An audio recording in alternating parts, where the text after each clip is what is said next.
Bom, gente, boa tarde. É uma satisfação muito grande estar aqui hoje com vocês. Eu quero agradecer muito ao professor César, que eu conhecia de escritos, conhecia de ouvir falar. Ele também me conhecia de ouvir falar e nós nos conhecemos pessoalmente hoje aqui. Agradecer muito também ao Herbe, nós estamos completando 20 anos que nos conhecemos esse ano. E nós nos conhecemos nessa luta pela escola pública. Essa é uma história comum que eu tenho com a Herbe, essa utopia, de uma escola pública, republicana para todos, de qualidade social. E ele, como bom paulista, acabou também me trazendo nesse encontro aqui, onde eu estou uma carioca de penetra no meio de vários paulistas. Mas é a nossa região, região sudeste. E falar, sim, da satisfação de estar nessa mesa com a Jaqueline, hoje conheci a Lúcia, porque certamente que na mesa eu sou a mais antiga, E como uma professora antiga, que devo ter de sala de aula a idade mais ou menos da Jaqueline, se duvidar mais, porque eu dou aula há 47 anos em sala de aula, nunca abandonei minha sala de aula, tendo sido secretária de Estado e secretária municipal. A minha maior paixão, a minha maior cachaça, chama-se sala de aula. Eu acho que nós temos uma profissão mágica. O professor César, hoje de manhã, falou que está difícil fabricar professor capaz de levar essa atitude de encantamento para o seu aluno. Eu acredito, César, que qualquer relação entre seres humanos, entre pessoas que se dedicam a lidar com seres humanos, ela tem que ser marcada pela sedução e pelo encantamento, Nós ganhamos pessoas na sedução e no encantamento. Então, como eu sou antiga, sou uma pessoa da palavra, eu não vou usar nenhuma tecnologia. Nada contra a tecnologia. Mas meu lado poeta me diz que botão, essa coisa de apertar botão me remete a outras coisas. Por exemplo, desabotoar botões. Muito mais poderoso do que apertar botões. Então, a verdade é que eu sou feita dessa história, de que beleza era fundamental. E eu acredito na escola como esse lugar mágico em que a gente é presente, passado e futuro o tempo todo, porque você se alimenta e se realimenta no olhar do seu aluno.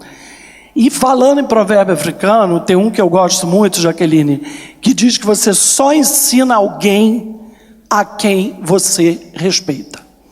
Eu quero começar por aqui. Por que será que a escola fracassa? Por que será que a nossa relação com o aluno fracassa? Até que ponto nós realmente respeitamos esse aluno? Então, eu digo sempre, eu sou branca, loura, criada na zona sul do Rio de Janeiro, na Avenida Atlântica, então eu sei exatamente como as pessoas da minha classe social, da minha cor e com os meus privilégios pensam. Então, as leis criminalizam o preconceito. Mas as leis não modificam as nossas atitudes e a nossa cultura preconceituosa. Então nós viemos de um país, como mostrou muito bem Jaqueline, meu mestre Darcy Ribeiro, que mostra, eu como historiadora, que o Brasil é uma sociedade que durante 500 anos ela queimou gente como carvão. E como diz Jaqueline, quando você olha nas conduções, a gente vê isso no Rio de Janeiro, aquele trabalhador que trabalha 8 horas por dia, mal alimentado, mal remunerado e que leva 2 horas e meia para ir e voltar ao trabalho. Mas veja bem, eu sou uma incorrigível otimista, que eu acredito que quem lida com educação tem que apostar na vida, apostar na esperança. Eu gosto muito de um teórico italiano, filósofo, que é o Gramsci, que ele diz que nós temos que ser, Antônio Gramsci, que nós temos que ser pessimistas na crítica. Ou seja, nós temos que ter rigor na consciência crítica quando nós analisamos um fato ou quando nós analisamos uma política. Nós temos que ter um rigor. E o sentido de ser pessimista é não ser ingênuo. Mas o que o Gramsci diz? Na prática, nós temos que ser otimistas. Então eu desconfio de gente que só critica, só picha e só fala mal. Eu gosto e respeito de gente que tem coragem de fazer. Darcy Ribeiro se dizia um homem do fazimento. Darcy Ribeiro é essa figura maldita que não é dada nas escolas. Na minha faculdade, onde eu sou a diretora eleita, com 100 professores, eu sou a única professora que trabalha com textos de Darcy Ribeiro. A diretora da faculdade, eleita pelos meus pares, com mais votos de professor, de funcionário e de aluno. Eles ali, com esse negócio de Darcy, de Brizola, de PDT, é um defeito de fabricação que eu tenho. Né? Aliás, eu tenho vários defeitos de fabricação. Sou honesta, passei por vários cargos públicos, não roubei. Como eu digo, eu conheço as pessoas, não é pelo currículo Lattes, pelo currículo. Eu conheço as pessoas pela declaração do imposto de renda. Porque o cara que passou por cargo público, dobrou, triplicou, quadruplicou e quintuplicou o seu patrimônio, querido, fui casada há 44 anos com professor de matemática. Né? Então tem alguma coisa errada. Em 44 anos de vida em comum, nós temos um único patrimônio, também defeito de fabricação, escolhemos no interior, no meio rural, porque, além de tudo, meu marido era apaixonado por essa questão de escola no campo, meio rural, né? Essa coisa, Milton Nascimento está onde o povo está. Ou seja, defeito de fabricação da nossa geração. A geração dos anos 60 construiu essas utopias. Falar de educação integral, depois de ouvir o discurso todo da Jaqueline, né? Que depois que a Jaqueline falou, a gente podia até abrir para o debate. Até porque ela remonta à questão histórica, ela traz o Anísio, ela traz o Darcy. Quer dizer, o que o Darcy tentou fazer naqueles anos 80, 90 no Rio de Janeiro, com os CIEPs, com os Centros Integrados de Educação Pública? Ele tentou trazer, na realidade, na prática, o projeto que, na verdade, se inspirou no Anísio. E quando a Jaqueline fala algumas questões aqui, eu quero pontuar coisas muito importantes. O Darcy tem um pensamento que é pouco usado, Jaqueline, e que eu acho que é um pensamento que eu gosto muito, principalmente no mundo de hoje, porque hoje a gente está um pouco aturdido, né, por essas questões tecnológicas. Imagina você diz que tem dificuldade de apertar aqueles negócios. Lá em casa, meus filhos já fizeram vários roteiros, letras garrafais. Inclusive, diz, mãe, não é possível uma pessoa que tem pós-doutorado, como é que você pode ser tão burra? Eu digo, não é uma questão de burrice, é uma questão de lógica. A lógica com que eu fui construída, né, ela não passava por essas tecnologias. Era uma lógica da palavra escrita, da palavra oral, mas eu também não venho dessa lógica que forma professor um xerox e pasta de xerox nas universidades. Eu venho de uma lógica onde a gente lia livro completo, do início ao fim, não é só a orelhinha e a quarta capa. Então é uma outra lógica. Eu venho de uma lógica em que era mais importante o domínio da nossa língua, a língua pátria, a língua portuguesa, porque uma forma de domínio cultural é nós não dominarmos a nossa própria língua. Então eu gosto desse pensamento da Darcy. Repara, 1975. Esse livro Testemunhos, você falou do Darcy, ele é uma preciosidade. Todos deveriam ler esse livro. São pequenos textos que mostram essa construção de Darcy Ribeiro. Aquele Darcy Ribeiro que fez a escola de sociologia política com Florestan Fernandes. Aquele Darcy Ribeiro que conheceu Rondon e foi viver 10 anos entre os índios. Aquele Darcy Ribeiro que passou pela experiência do Partido Comunista e ele diz, o que me ficou do Partido Comunista, o que me ficou da experiência com o Partido Comunista foi aprender a respeitar as pessoas. Foi aprender a respeitar o outro. Então, valeu a pena ele ter se filiado ao Partido Comunista. Quer dizer, o que ficou para ele do Partido Comunista foi a principal lição que se pode aprender quando a gente diz que está num partido de esquerda ou diz que está no partido progressista. Ora, se eu estou no partido de esquerda, no partido progressista, eu só armo, tramo, puxo o tapete de todo mundo, falo mal de todo mundo, só me preocupo em competir, chegar sozinho, vai para a direita, porque aí limpa um pouco o nosso campo. Então, Darcy Ribeiro, em 1975, ele dizia assim, olha que palavras incríveis, a liberdade humana, ele começa falando da liberdade, já bem limitada num mundo oprimido pela tradição, então ele faz a crítica do conservadorismo. Quer dizer, em 1975, ele mostra uma preocupação contra a liberdade humana, no sentido de que aquela tradição rigorosa, ela limitava essa liberdade humana. Mas aí ele é profético, isso tem 46 anos.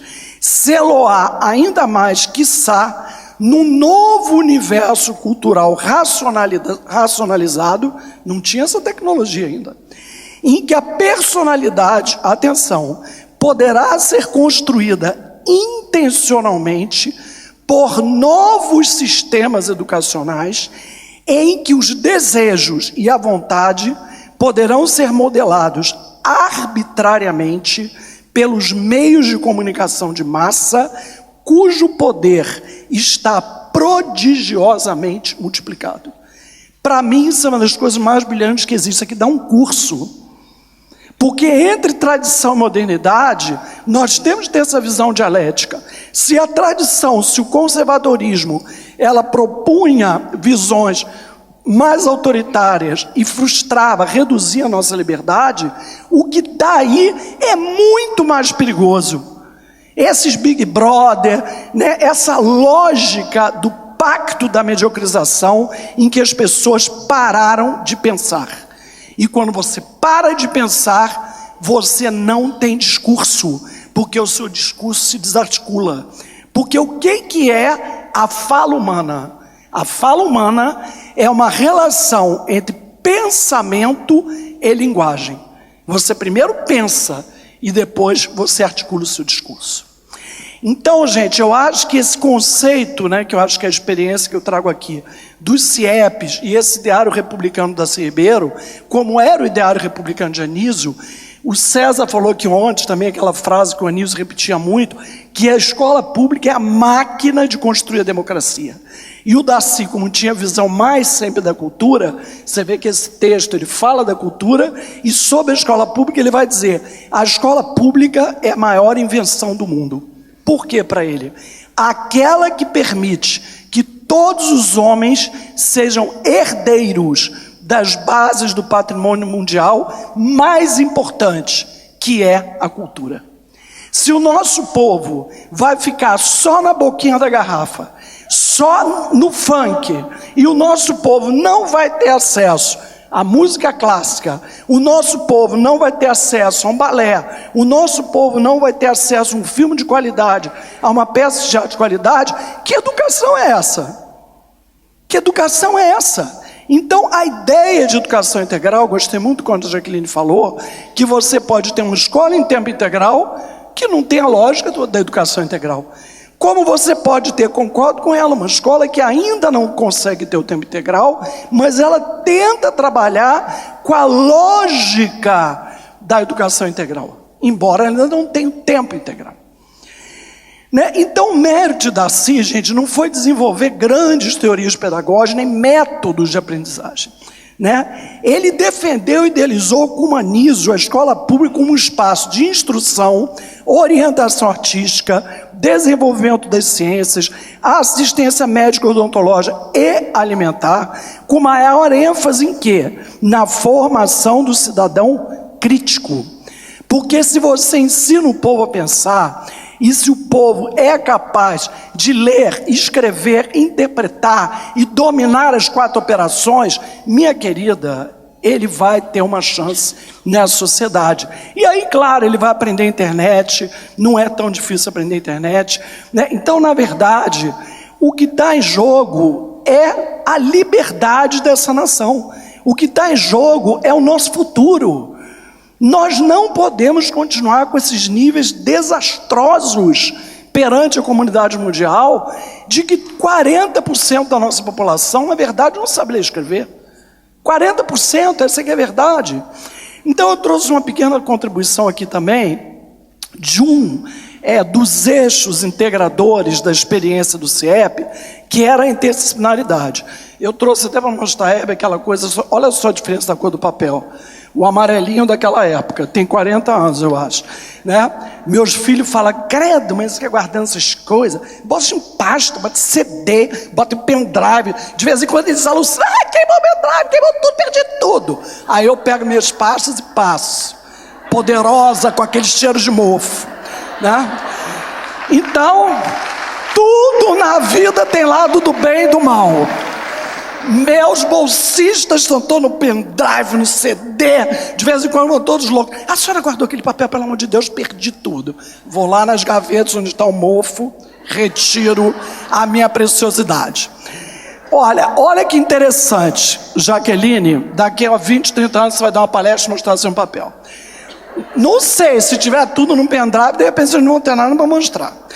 Como diz Fernando Pessoa, as cartas de amor são ridículas. Se não fossem ridículas, não seriam cartas de amor. Aí eu quero saber se aqui alguém escreve cartas de amor. Eu hoje escrevi 3 cartõezinhos para pessoas que eu queria fazer um agradecimento, tal. Fiz lá, amorosíssimo, botei Paulinha, Eles acham aquilo, todos na faixa de 30 anos. Eles olham para mim e me acham assim uma figura realmente jurássica. Mas guarda o cartãozinho.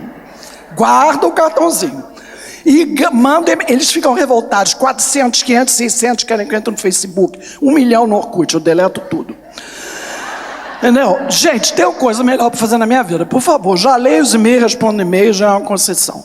Né? Mas olha interessante, Herbie, sobre a interdisciplinaridade, eu observei o que o prefeito de Paulínia falou aqui ontem, que eu gostei muito, que ele disse que eles estão desenvolvendo um projeto, inclusive usando a tecnologia, e é no que eu acredito, Jaqueline, que os próprios professores alimentam o computador, que os próprios professores estão gerando esse material que vai ser utilizado através das tecnologias. Então esse grupo que trabalhava com a interdisciplinaridade é o documento número 1. Sobre a interdisciplinaridade, o que eles diziam naqueles anos 80, 84? Linguagem é o elo integrador. Então, para o CIEP, nada era mais importante que a língua. Então, a prioridade era alfabetização, alfabetização, alfabetização, no primeiro segmento, e a língua portuguesa no segundo segmento. Naquele momento, antiga 5ª série, hoje 6º ano. Então, os maiores investimentos, inclusive de pessoal, de capacitação, que era semanal, formação continuada semanal, de todos os professores que atuavam em todos os CIEPs. Alfabetizadores e 5ª série, todos tinham capacitação semanal. Então, você tinha um professor orientador de alfabetização, que também tinha turma, não tinha ninguém fora de sala de aula, só com cargos, mandando dos outros que dão aula. Todo mundo tinha sala de aula e cargo, mas ninguém tinha só cargo e não tinha sala de aula, porque você vai se distanciando do chão da escola, você vai desconhecendo aquela nova criança, aquele novo jovem que está sendo produzido pela sociedade, e de repente você está falando alguma coisa que nem existe mais. Os jovens que eu dei aula há 30 anos atrás, há 20 anos atrás, não existe mais. O que tem aí hoje é totalmente diferente. Então, o que eles dizem? Você vê, eles falam de interdisciplinaridade, eles começam com essa frase: linguagem é o elo integrador, já que todas as disciplinas usam a língua e outros códigos para expressar os seus conteúdos. O objetivo principal de uma escola que se pretende democrática é que cada aluno conquiste a sua liberdade. Observa a questão da liberdade, como ela é muito presente nos projetos da CI e na ideia dos CIEPs. Esta só se efetivará na medida em que o aluno adquire uma consciência crítica de seus espaços existencial, social, político, cultural. Portanto, a questão da interdisciplinaridade passa por um trabalho cujas prioridades são: 1. Desenvolver o espírito crítico reflexivo. Ninguém é livre se não pensa. Estimular a expressão oral, agora em tempos de tecnologia mais do que nunca. O aluno tem que saber escrever, desenvolver uma escrita própria e um discurso próprio na sua oralidade. Estimular a expressão oral é aperfeiçoar a expressão escrita, levando os alunos a não usarem estereótipos, mas uma linguagem própria, original, capaz de neutralizar o autoritarismo característico dos lugares comuns que entravam o pensamento crítico. Claro, porque você ficar repetindo o que você ouve todo mundo falar, você banaliza tudo. E parece que a palavra e falar e escrever não tem mais lugar na medida que existem as tecnologias. Ora, as tecnologias são ferramentas que podem vir contribuir, complementar e aprimorar a linguagem escrita falada, mas jamais substituir a linguagem escrita falada. Herbert, fala do meu tempo aí. 3. Ampliar o vocabulário do aluno. Agora ando apavorada, porque eles vão resumindo aquelas coisinhas, quase que taquigrafia, e você não entende nada. Qualquer lugar que você chega, eu estava lá no aeroporto, uns iupezinhos assim, os empresários de 30 anos, se achando riquíssimos, maravilhosos. Aí o cara fala, pô, sinistro, tá? Eu falei, cara, esse cara não sabe língua portuguesa, vou dar um dicionário para ele. Dá um José de Alencar, dá assim, sabe, Machado de Assis. O cara tá precisando de uma leiturinha, pô, sinceramente. O cara tem 4, 5 palavras, só repete aquilo. Ampliar o vocabulário. Você vê, não há paixão e sedução que subsista. Não, César, é verdade, entendeu? Eu estava mostrando para meus filhos esses dias um retratinho que o Roberto me deu. Quando a gente começou a namorar, ele tinha 20 e poucos anos. Cara, ele começa com o Rui Barbosa. Você vê que geração. Aquela coisa de tanto ver triunfarem a iniquidade. Tempos atuais, hein? 40 anos. Aí no final ele diz, tenho medo que isso tudo que existe entre nós de tão bom não subsista. Subsistimos. Então eu quero dizer que vale a pena ser professor e que vale a pena ser honesto. E não é careta, e não é brega, e não é menor, porque eu quero ver essas pessoas quando envelhecerem e olharem para trás, o que é que eles construíram, o que é que eles fizeram da vida deles. E aí vou dizer uma coisa para vocês, a palavra pode ser uma grande companheira. Gostar de ler, gostar de falar, gostar de dialogar com as pessoas. O Domênico de Masi diz uma coisa maravilhosa sobre a beleza. Ele diz, para que serve a beleza? A beleza serve para consolar. E às vezes você precisa de consolo. Mas vou te dizer, o consolo não está no shopping. Comprar roupa nova não tem nada a ver com beleza. Consumir freneticamente não tem nada a ver com beleza. Estar eternamente endividado nos cartões de crédito cheque especial não tem nada a ver com beleza. Tem a ver com remédio de tarja preta. Então é preciso que a gente use a cabeça. Porque o cara vai fazer mestrado e doutorado e diz que é de esquerda e é escravo do sistema financeiro, vive devendo, vive muito fora do padrão de vida dele. Ele assume todos os valores dessa burguesia que ele condena. Então me pergunto, onde está a liberdade? Eu citei o texto da Ciclo Liberdade, esse texto tem intencionalidade de falar sobre liberdade, e observem como liberdade é uma palavra que anda arriscada no nosso mapa. Podem ver os grupos que vocês estão participando, os textos que vocês estão lendo, os congressos que vocês estão participando. Parou-se de falar em liberdade. Por que será? Porque nunca fomos tão prisioneiros do consumo, da cobiça, de certezas absolutas, da racionalidade e das máquinas. Temos que ler George Orwell de novo, 1984. Então, ampliar o vocabulário do aluno. Por quê? Atualizando o seu universo linguístico. Atualizando.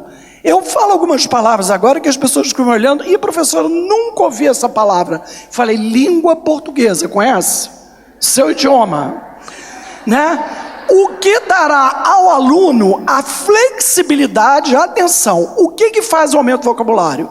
dará ao aluno a flexibilidade e a consciência de pensar criticamente a realidade sociocultural e política que o cerca. A interdisciplinaridade não pode ser um jogo de conteúdos e conceitos, né? Ela tem que ser uma integração horizontal, passando por objetivos prioritariamente e por temas esporadicamente. Você pode até trabalhar por temas, né? Outra coisinha que eu trouxe aqui que eu achei importante falar. O Herbert não fala do nosso tempo, ele é muito cavalheiro. Pega eu, Jaqueline, a gente vai falar até amanhã, entendeu? Outra coisa que eu trouxe aqui para falar, que eu até refiz, eu refiz um pouco a minha fala, porque eu queria destacar aqui mais nesse final, o final da palestra do professor Demerval ontem, que eu achei muito importante.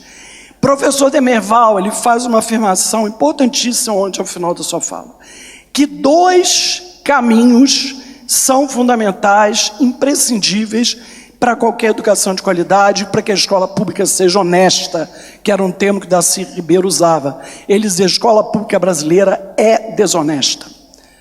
Né? Então, para que essa escola pública venha a ser honesta, o que o professor Demerval mostra?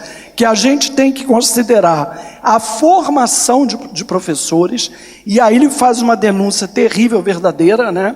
Que o aluno vem da escola pública ruim, fracassada, sem condição de competição, aí ele vai para onde? Para as faculdades privadas, ruins, fracassadas, então ele tem todo um curso de formação pior. Ele está na escola pública pior e depois ele vai para a faculdade privada pior. E a classe média, os brancos e os ricos? Eles vão para as melhores escolas particulares e depois eles entram na escola pública nos primeiros lugares. E não pagam tostão. 5 minutos, bem discreto, né? Bom, então, e a outra questão que ele fala é o financiamento, gente. Jaqueline mostrou dinheiro aqui o tempo todo. Cá para nós, sem financiamento é impossível. No segundo governo Brizola, eu estava comentando com umas secretárias, no segundo governo Brizola chegou a se aplicar 37,5% do orçamento do Estado do Rio de Janeiro no programa de educação, não apenas CIEPs. Foram feitos mais de 550 CIEPs, mas foram feitas outras escolas, que eram chamadas de Lelés, que era o nome do engenheiro, e muita reforma de escola, se acabou com o terceiro turno, foram feitas várias outras estratégias importantes para fortalecer a escola pública. E para isso precisou aplicar quase 38% na educação. E aí o Darcy Ribeiro saiu candidato a governador para dar continuidade. O que disseram os setores conservadores, a classe média carioca? É um absurdo gastando o nosso dinheiro, quase 40%, para educar pobre. Outra coisa é botar essas escolas milionárias para pobre. Isso eu ouvi uma senhora dizer numa reunião no CIEP de Ipanema, onde hoje tem o Morro Pavãozinho Cantagalo, com o professor Darcy Ribeiro explicando exaustivamente suas ideias. Aí ela disse assim para ele: o senhor está dizendo que o senhor quer fazer uma escola para esses favelados aqui, para eles poderem competir em nível de igualdade com meu filho?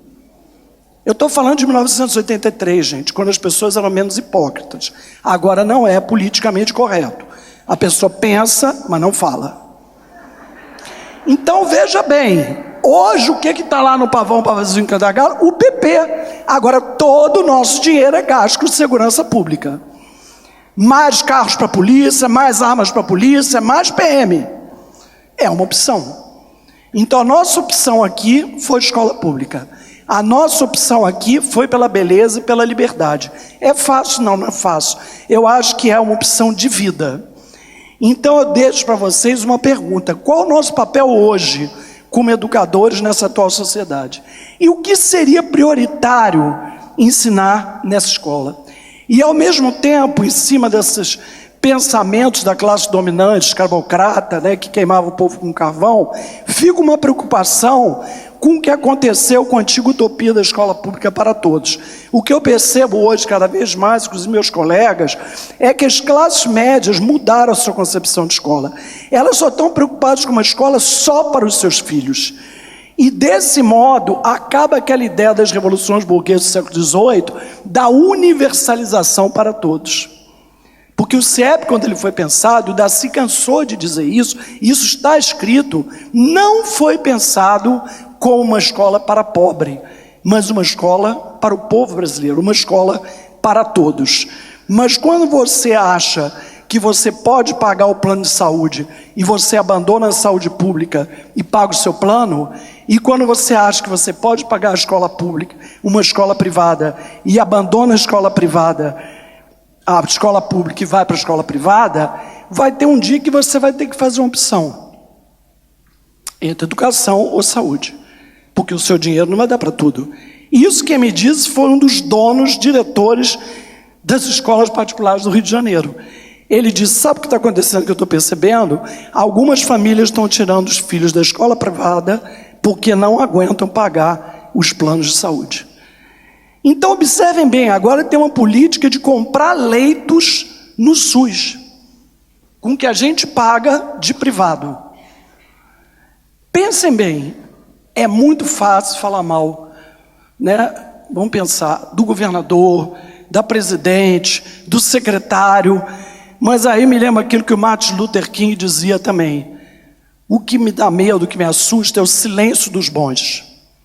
Nós nos achamos muito legais, muito bonzinhos, pagamos as contas em dia, cuidamos da nossa família, mas eu vou dizer para vocês, nesse mundo de guerra, de injustiça, de loucura, que está acabando a água, que nós estamos matando o planeta, ser bonzinho e ser legal é muito pouco.